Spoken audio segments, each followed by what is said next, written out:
everyone, welcome to another deck tech. So today we're looking at Temur Conundrum, something I brewed up late last year and been playing around a lot in January of 2021. There were a lot of cards that came out in Zendikar Rising that I wanted to play with. Seagate Stormcaller was one of them, Confounding Conundrum was another, and there was a few others as well, and I finally put something together which works pretty well. I'm going to be posting up 3 matches later on today as usual of all my deck techs, but I want to introduce you to Temur Conundrum, a deck I'm definitely going to come back to later this year because I had a ton of fun playing it, and I think there's a lot of room for improvement. Let's take a look at the core. So this is what I consider the core. It's definitely not the entire deck. This deck kind of works all together. All the different pieces kind of make it what it is. It is what it is. But Seagate Stormcaller and Snapcaster Mage are really going to be the annoying creatures for your opponents with this deck. So everyone knows what Snapcaster Mage does, right? Even if you're relatively new to Magic or relatively new to Modern, you've probably seen Snapcaster Mage. It essentially allows you to cast a spell out of your graveyard, for its cost one time, and then it gets exiled, which is great. Which is, if you cast Lightning Bolt, you get to cast it again. That's 2 Lightning Bolts. That's awesome. Seagate Stormcaller, obviously not as good as Snapcaster Mage. It doesn't have flash, so you have to cast it at sorcery speed. And the kicker is quite expensive, so paying, 7 mana is not going to be happening in all of your games, but you don't need it. The kicker, if you can cast Seagate Stormcaller with kicker, and then cast something after, even if you lose, you probably feel like you're on cloud 9. It's like the best feeling in the world. I say that because I cast it so many times just normally without the kicker, and it feels so good. So let's read Seagate Stormcaller. When Seagate Stormcaller enters the battlefield, copy the next instant or sorcery spell with converted mana cost 2 or less you cast this turn when you cast it. If Seagate Stormcaller was kicked, copy that spell twice instead. You may choose new targets for the copies. Okay, so very simple scenario here, but let's just imagine you have 6 mana available. It's late game. You can play Seagate Stormcaller, no kicker, cast Lightning Bolt, play Snapcaster Mage, cast Lightning Bolt again from your graveyard. That's 3 Lightning Bolts. It's 9 damage, 1 shot, probably kill your opponent. It does sound like La La Land, but it's totally possible. It's totally doable. And that's just one example. That's just using Lightning Bolt, okay? You're playing 4 Seagate Stormcallers, you're playing 4 Snapcaster Mages.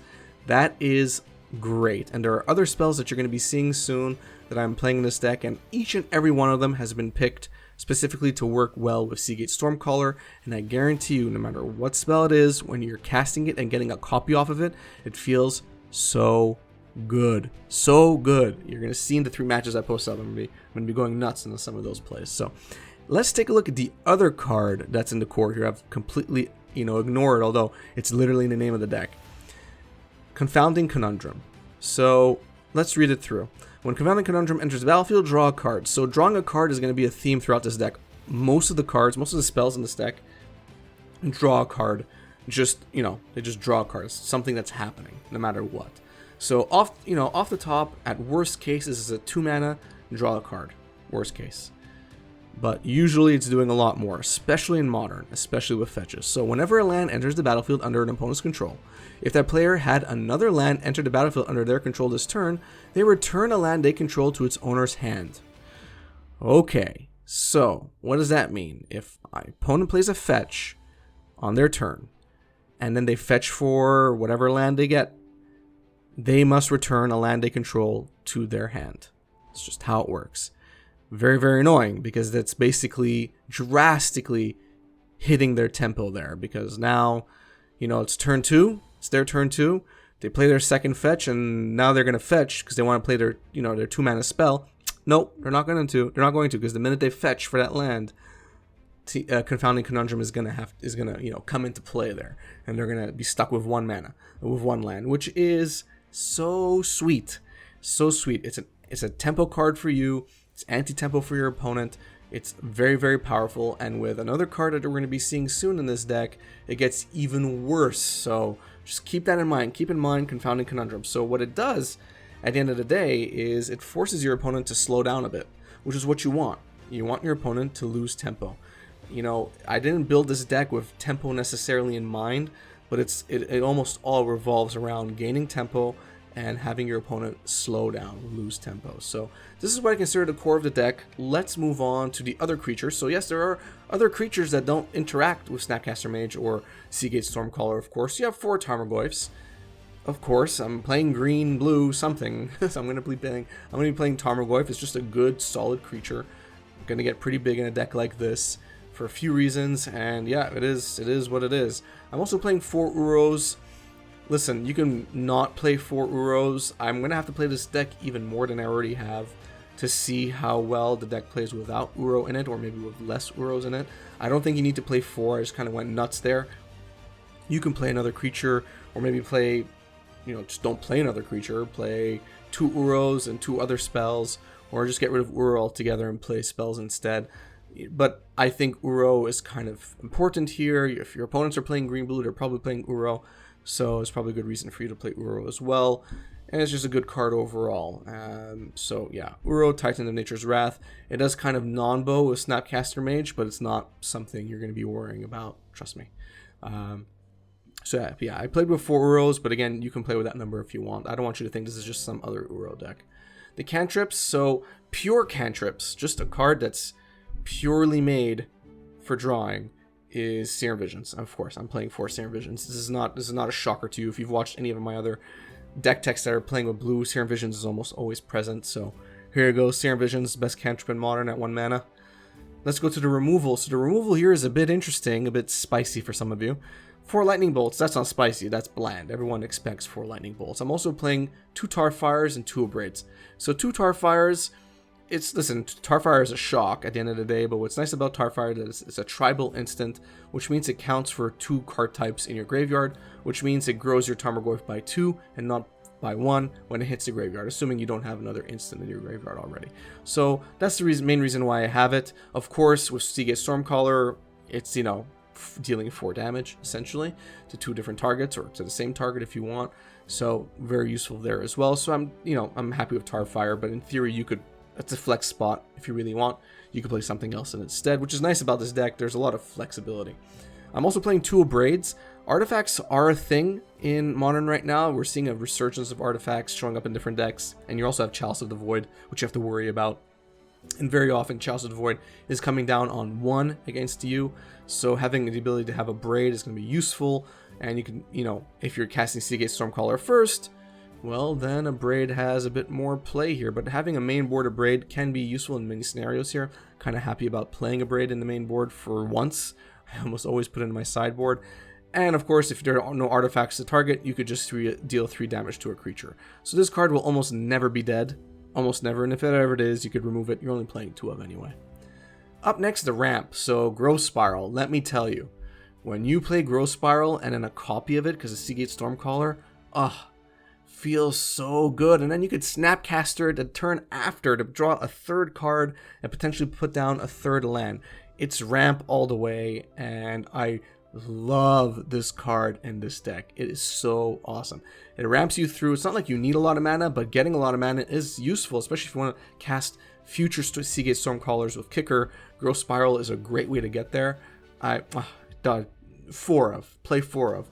It's going to be a long while before you convince me that I should remove this card and play something else. Just Growth Spiral is so great, even if you don't have copies of it.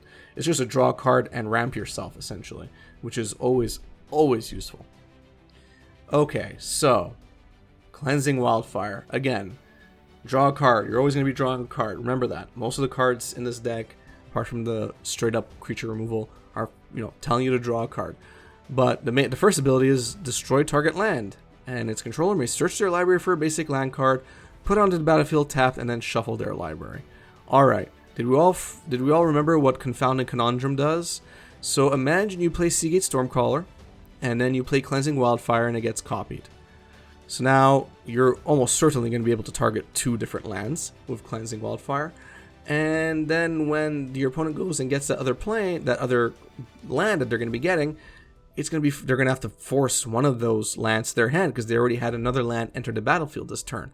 So it plays very well with Confounding Conundrum. I'm playing 4 of these. This is not even a land destruction deck, but it ends up being a land disruption deck. And it's not annoying because it's still an interactive deck. We're not playing some weird red-white super annoying destroy all your lands, ha ha ha, I'm clever type of deck. This deck has some, there's a bit more nuance to it. It's a lot more interactive, and I like that. It's what I prefer in decks, not something stupid and oppressive and degenerate.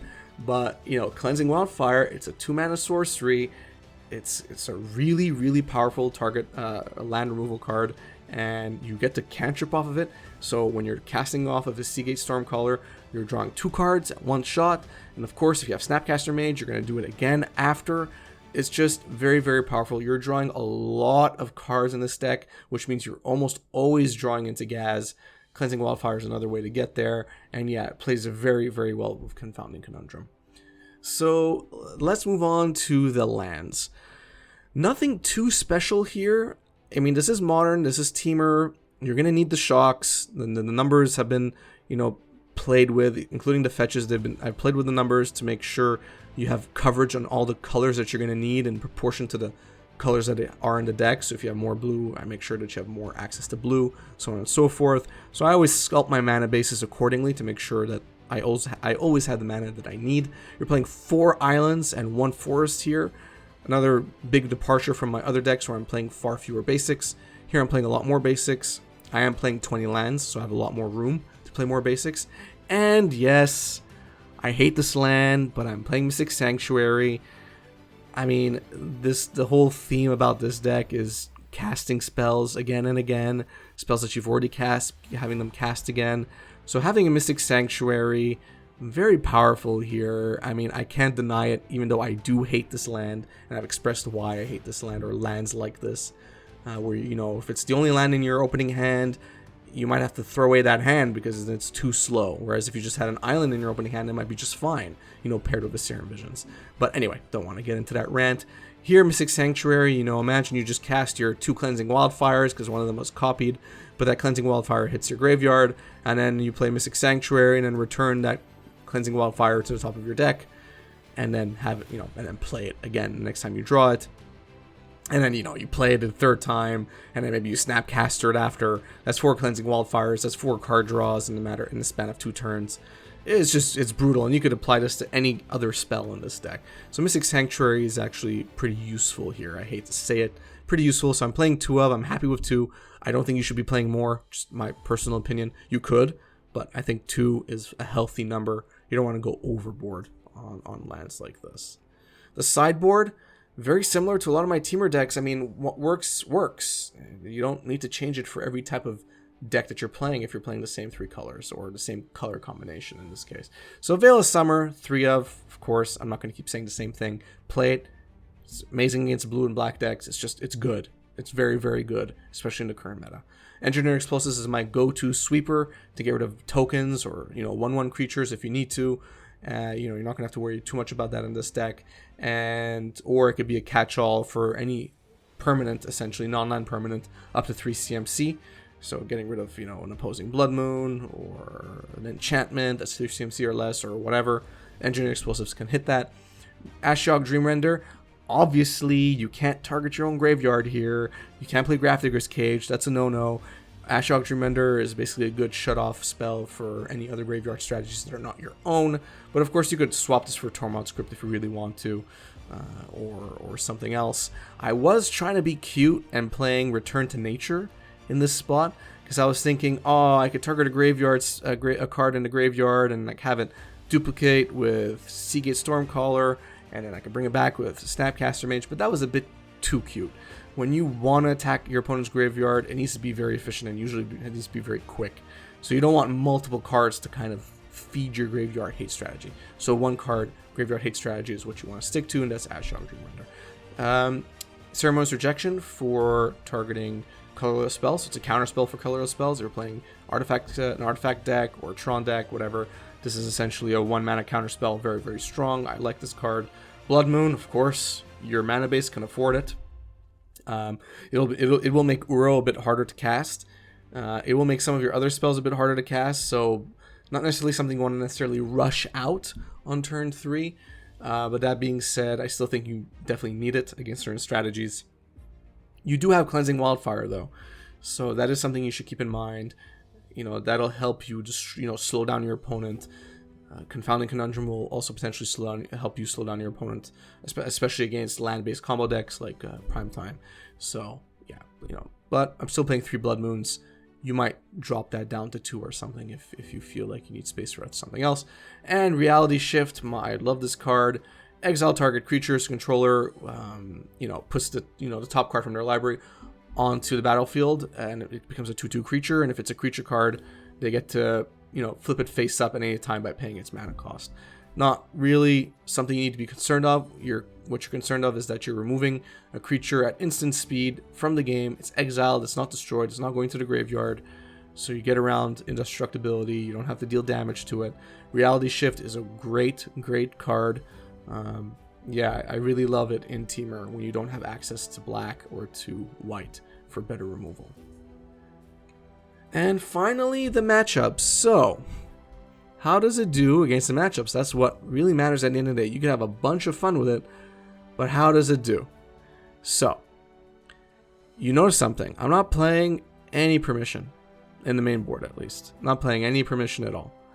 So certain games will be a bit harder. So let's take combo into consideration here. If you're playing against Storm, it's going to be a bit tricky.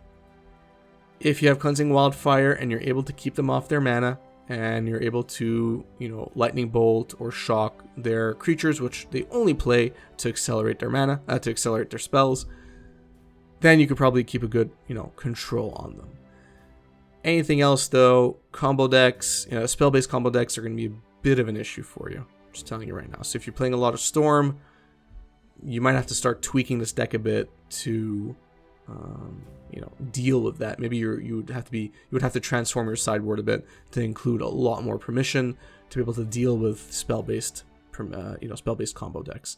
That being said, Primetime decks, on the other hand, you're gonna be their worst nightmare, because Confounding Conundrum alone is gonna shut down a lot of their acceleration, all of their acceleration, I should say. And then you have Cleansing Wildfire that you can copy several times. So for land-based combo decks like Primetime, oh boy, you're set. You don't have to do anything. So it's a bit of a split there between the two. So it's something you need to keep in mind. Aggro decks, now you do have some big creatures, and you do have a lot of removal, and you do have the ability to duplicate your removal, which is very, very, very relevant. If your opponent is going wide relatively quickly, one Seagate Stormcaller is going to be able to take out 2 creatures with Lightning Bolt, or even with Tarfire. That's important because you're getting a free spell here. And then you can always bring it back with Snapcaster Mage or Mystic Sanctuary. So removal wise, you have a lot, as long as the aggro decks are small creatures, which is often the case. So keep that in mind. You are playing less lethal threats in the sense that you're only playing Tarmogoyf and Uro. Your other threats, Seagate Stormcaller and Snapcaster Mage, are not there to beat down your opponent really fast. They're there to ping your opponent if you manage to remove all their creatures. But, their utility is limited once they've actually resolved. So keep that in mind as well. But I think against aggro decks, you're pretty well suited. You get life gain as well from Uro, which is useful. And you can ramp up with your growth spell. So, yeah, it's aggro decks 50-50. I'd say 50-50. Maybe even better, if you have a good starting hand and you have good draws. Big mana decks, very similar to Primetime. You're going to be a bit of a nightmare for them. Now, Confounding Conundrum is not necessarily going to slow down Tron. They don't have the habit of playing multiple lands a turn. But Cleansing Wildfire is definitely going to piss them off, because not only are you going to be destroying their lands, they often don't play basics, so they're not going to be able to replace those lands. And even if they do, they don't really want their basics. They want their Tron lands. And if you have Confounding Conundrum, they're going to be losing a land. You're going to be losing 2 lands essentially. So yeah, you're going to be a bit of a nightmare for big mana decks. So I think your matchup is actually pretty good against them. You just have to make sure you have the right spells at the right time, which is true for any deck. I guess the stupid thing to say, but I'm actually pretty confident against playing against a big mana deck.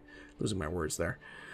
So not magic. Well, it is what it is. You know, Confounding Conundrum is not going to do anything. Cleansing Wildfire is not going to do much. They don't care too much about their mana because they're not playing magic. So yeah, it's, as I always say, it's a toss-up. If you have a really, really strong hand and they got nothing, you'll probably win. If they have the nuts, they're just going to play Solitaire with themselves and win anyway and have 16 creatures out turn 2. So there's only so much you can do against not magic. Luckily, it's not a deck you see often. So when you do come up against it, just, you know, consider it bad luck at that point. I can't tell you too much. You're going to lean very heavily on Ashiok Dreamrender, essentially, and Reality Shift to get rid of the cards, and get rid of the creatures that you don't want on the battlefield, or get rid of the cards in your graveyard. So it's really your sideboarded games that you're going to lean on the most. Control decks, like I said, you don't have any permission. You do have Veil of Summer in the side, which will help you out. Your opponents are definitely going to have issues dealing with the copies that you're going to be casting with Seagate Stormcaller, because they're going to need multiple, counter spells. Remember, Seagate Stormcaller copies the spell as you cast it.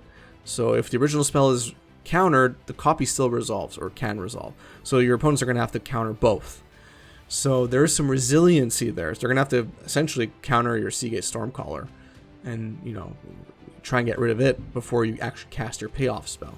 But if they counter Seagate Stormcaller, you can still cast a spell after and they have no answer for it. So it's really like it's like a hit and miss for them. It's gonna be a nightmare for your control opponent. So, you know, just on that alone, I didn't play too much against control, but, you know, the bit of exposure that I had, I wasn't too dissatisfied. I was pretty happy overall with the performance of the deck. And again, it's really going to come down to your draws, how well you draw, how well your opponent draws. But, you know, again, you're going to be a bit of a nightmare for them. And having them lose lands because of Cleansing Wildfire and Confounding Conundrum working together is also going to be a nightmare because they tend to want more mana available to them. So against control, you actually have a pretty decent matchup. Last but not least, mid-range. So I think against mid-range decks, overall, you're pretty well favored. You have big creatures you can deal with, like Tarmogoyf and all that, to deal with their big creatures. You have plenty of removal, damage-based removal that should deal with a lot of their creatures in your game 1, and you could bring in more removal in games 2 and 3 if necessary. You have Confounding Conundrum, which is going to slow them down. You have Cleansing Wildfire, which will help you shut down certain colors early on, or just shut down their lands in general. You know, you have a lot going on. They're going to have to deal with you. They're not going to know what to target. So I think overall, again, your mid-range matchup is actually pretty good. I had a lot of experience with mid-range decks, playing against mid-range decks with Temur Conundrum, and I think overall I was pretty happy with how those ended up. So that's it for Temur Conundrum. As to date, I don't think I've seen a deck like this out there, which is cool. Always nice to have something that's a bit unique, although I have seen other people trying to make Seagate Stormcaller work, as they should, because I think Seagate Stormcaller is awesome. It's an awesome card. Paired with the right spells, it can wreak havoc on your opponent, and if you can get it off with the kicker, let me tell you, man, you're going to be feeling good about that game for days and days, because it just doesn't matter what you copied, you got 3 spells out of it, and it's beautiful. So let me know what you think about Temur Conundrum. I'm definitely coming back to this deck. I had so much fun playing with it. I definitely think there's room to improve, and every time a new spell comes out that's 2 CMC or less, it's something I have to consider to add to this deck and move other things around. So yeah, let me know what you think.